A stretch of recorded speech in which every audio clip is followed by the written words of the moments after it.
নমস্কার বন্ধুরা, কেমন আছো সবাই? আশা করি সবাই ভালো আছো। তো আমিও ভালো আছি বন্ধুরা।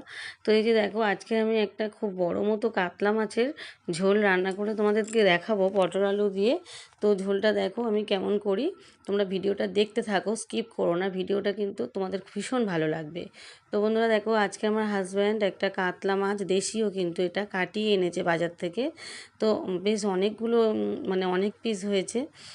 তো আমি কিছুটা রান্না করব আর কিছুটা আমি রেখে দেব। তো এই যে দেখো, হলুদ আর লবণ খুব ভালো করে আমি মাছগুলোতে মাখিয়ে নিচ্ছি। প্রথমে তো ধুয়ে পরিষ্কার করে রেখে দিয়েছিলাম।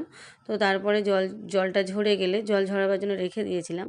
তো এই যে দেখো বন্ধুরা, ভিডিওটা আমার একটা জাত হচ্ছে, তো তাকে আমি বলছি যে বাপের বাড়ি গিয়ে ভাইয়ের বউদের হাতে রান্না খাওয়া বেশি দিন আমার কপালে নেই। তাই আমার একটা দিন দুটো দিনই ঠিক আছে, বেশি দিন থাকা আমার কপালে নেই।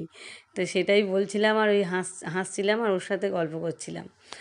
তো আমার ওই যাটা, মানে ওই কাকা শ্বশুরের ছেলের বউ, ওই আর কি আজকে ভিডিওটা একটু ধরে দিয়েছে।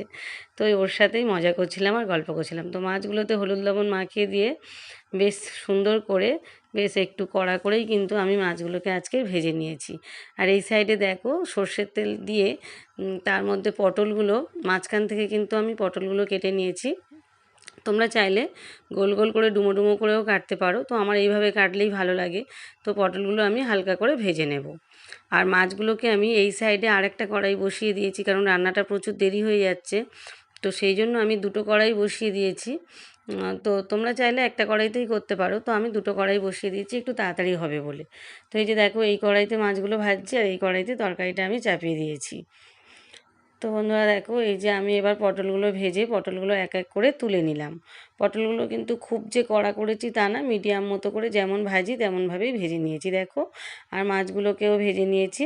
আর আরও যে কটা মাছ বাকি আছে সবগুলো ভেজে নিচ্ছি। আর এদিকে দেখো, পেঁয়াজ কুচি, কাঁচা লঙ্কা কুচি আর একটা তেজপাতা আমি তেলের মধ্যে, সর্ষের তেলের মধ্যে দিয়ে দিলাম। তো তোমরা চাইলে বন্ধুরা একটা টমেটো কুচি তোমরা দিতে পারো। টমেটোটা আমার কাছে ছিল না বলে আমি কিন্তু টমেটোটা দিতে পারিনি। একটা টমেটো কুচি করে দিলে ভালোই লাগে, তরকারিটাও খেতে ভালো লাগে বেশ। আর তোমরা চাইলে এর মধ্যে একটু জিরে ফোড়নও দিতে পারো। তো আমি অত কিছু আর দিইনি। পেঁয়াজ কাঁচা লঙ্কা মাঝখান থেকে আমি চিড়ে নিয়েছি, নিয়ে আর আমি তেজপাতা দিয়ে ওটাকে ভেজে ভেজে মানে মশলাটাকে ফ্রাই করে নিচ্ছি। তো নিয়ে এবার দেখো, আলুগুলোকে আমি লম্বা লম্বা করে কেটে রেখেছি। আলুগুলো একটু তোমরা চাইলে আগে তেলে ভেজে তুলে নিতে পারো, আমি কিন্তু সেটা করিনি। আমি একেবারেই দিয়ে দিয়েছি। দিয়ে আলুগুলোকে ওই মশলার সাথে আমি ভালো করে ভেজে ভেজে, মানে ভাজা ভাজা করে নিয়েছি।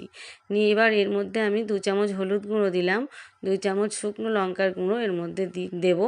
দিয়ে ভালো করে আমি আলুটাকে কিন্তু মশলার সাথে বেশ অনেকক্ষণ ধরে ভাজা ভাজা করে নেব। তো দেখো বন্ধুরা, ভালো করে এই যে আমি কাঁচা লঙ্কা অনেকটা মানে অনেকগুলো, বেশ 5টা 6টা মতো মাঝখান থেকে চিড়ে দিয়েছি। সেই জন্য শুকনো লঙ্কা গুঁড়োটা একটু কমই দিয়েছি। আর মশলা কি কি লাগছে, মানে বাটা মশলা কি কি দিয়েছি তোমাদের কাছে একটু বলি, শেয়ার করি। সেটা হচ্ছে গোটা জিরে, কয়েক টুকরো আদা, একটু ধনিয়া, একটু মৌরি, আর একটু হচ্ছে একটু সর্ষে, কালো সর্ষে, একটু হলুদ সর্ষে একসাথে নিয়েছি। আর একটু নিয়েছি, রাঁধুনি নিয়েছি, আর একটু মরিচ নিয়েছি, নিয়ে একসাথে আমি মিক্সিতে পেস্ট করে নিয়েছি। তো নিয়ে এবার তার থেকে কিছুটা, মানে যেটা পরিমাণ মতো আমার যেমন লাগবে তেমন 2 চামচ মতো আমি এর মধ্যে দিয়ে দিলাম। দিয়ে ভালো করে এবার আলুটাকে আমি মশলার সাথে কষিয়ে নিতে থাকলাম। নিয়ে এবার বন্ধুরা আমি এর মধ্যে জল ঢেলে দেবো। জলটা কিন্তু আমি একটু বেশি মাত্রায় দেবো, কারণ আমি ঝোলটা পাতলা করে করব। এই যে মিক্সি ধুয়ে জল দিয়ে দিলাম। আর 1 গ্লাস দেবো, স্টিলের গ্লাসের 1 গ্লাস দেবো। তো দেখো বন্ধুরা, এই যে আমি জলের পরিমাণটা দিলাম। এবার এর মধ্যে আমি পরিমাণ মতো লবণ দিয়ে এবার আমি ঝোলটাকে ঢাকা দিয়ে রেখে দেবো। তো আলুটাকে সেদ্ধ হওয়ার জন্য টাইম দেবো। তো বন্ধুরা, তোমরা চাইলে আলুটা ভেজে তুলে নিয়ে তারপর তেলের মধ্যে জিরে ফোড়ন দিয়ে কাঁচা কাঁচা লঙ্কা চেরা আর তেজপাতা আর পেঁয়াজটা ভাজা ভাজা করে তারপর মশলাগুলো কষিয়ে নিয়ে তারপরে ওই আলু আর পটলটা একসাথে দিয়ে দিতে পারো। তো আমার কাছে অত সময় ছিল না বলে আমি অতক্ষণ ধরে, মানে টাইমটা বেশি লাগবে বলে অতটা আমি করিনি। একেবারেই আমি মশলার সাথে আলুটাকে ভালো করে ভেজে ভেজে নিয়ে কষিয়ে নিয়ে তারপর আমি ওর মধ্যে জল ঢেলে দিয়েছি। তো দেখো বন্ধুরা, যেহেতু পাতলা করে ঝোল করব সেই জন্য জলের পরিমাণটা একটু বেশি দিয়েছি। তো বন্ধুরা, আমি তোমাদের সাথে একটা গল্প করি। আমার একটু জলের পরিমাণটা হাতে বেশি পড়ে, সেই জন্য না আমার ভাই মাঝে মধ্যে বলে যে দিদি যখন পাতলা ঝোল করে খেতে খুব সুন্দর লাগে, কিন্তু দিদির পাতলা মানে জলের হাতটা একটু বেশি বেশি মানে ঝোল ঝোল হয়ে যায় তরকারিটা। তো খেতেও ভালো লাগে, কিন্তু কখনো কখনো কষাও করি। কিন্তু এই পাতলা ঝোলগুলো আমার দুই ভাই মানে আমার দুটো ভাই আছে, তারা কিন্তু এই আমার হাতের পাতলা ঝোল ভীষণ ভীষণ খেতে ভালোবাসে। আমার বাবা মা এরাও খুব ভালোবাসে আমার হাতের এই পাতলা ঝোল রান্না। তো আমার দুই মেয়ে হাজব্যান্ড এরাও খুব ভালোবাসে, বলে যে তুমি এই যে পাতলা ঝোলটা করো কি ভীষণ খেতে ভালো লাগে। তো বন্ধুরা দেখো, পটল ভাজাটাও এর মধ্যে দিয়ে দিলাম, মাছগুলো এর মধ্যে দিয়ে দিলাম, দুটো পেটি দিলাম দুই মেয়ের জন্যে, আর দুটো গাঁথা মানে গাঁথার পিস দিলাম। আমরা দুজন খাবো, এই যে 4 পিস ঝোলে দিয়ে দিলাম, আমরা 4 জন দিয়ে দিলাম। পটল আর আলুটা একসাথেই দিয়ে দিলাম, পটলটা তো আগেই ভাজা ছিল।